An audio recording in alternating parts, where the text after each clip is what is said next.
ทิศรักที่ฉันตามหาอีกไกลเท่าไรและมันอยู่แห่งหนใดเงยหน้ามองขึ้นฟ้าเสียงใครน่าเรียกหาเสียงลมพัดผ่านเหมือนได้ยินเสียงของเธอหมดทั้งชีวิตจะกี่ปีก็ยังคงรอเมื่อไม่มีเธอโลกทั้งใบก็ไร้ความหมาย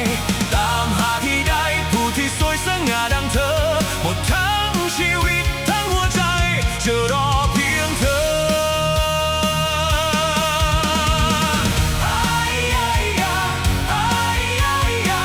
ต้องจากกันจริงๆ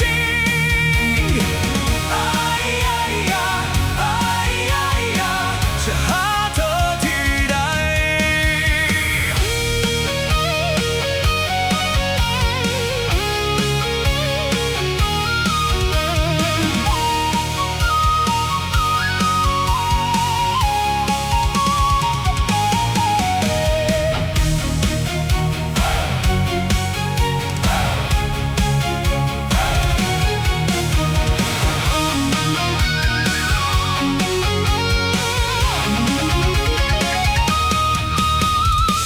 ลมพัดทั่วทิศ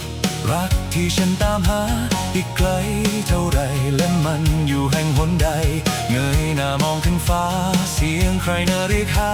เสียงลมพัดผ่านเหมือนได้ยินเสียงของเธอหมดทั้งชีวิตจะกี่ปีก็ยังคงรอเมื่อไม่มีเธอโลกทั้งใบก็ไร้ความหมาย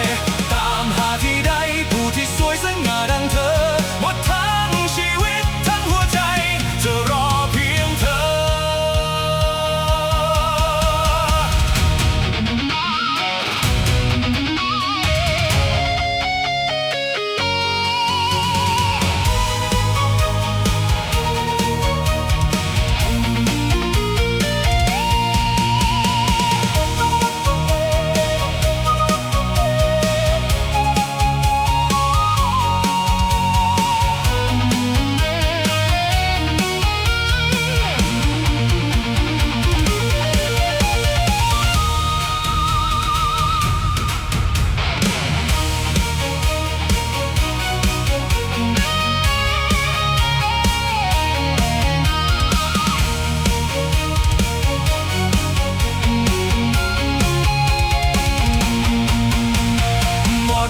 ชีวิตจะกี่ปีก็ยังคงรอเมื่อไม่มีเธอโลกทั้งใบก็ไร้ความหมาย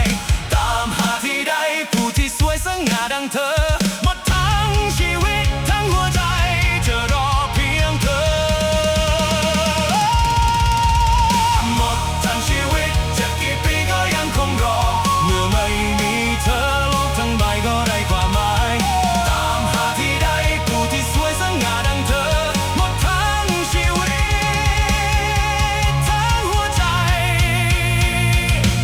จะรอเพียงเธอ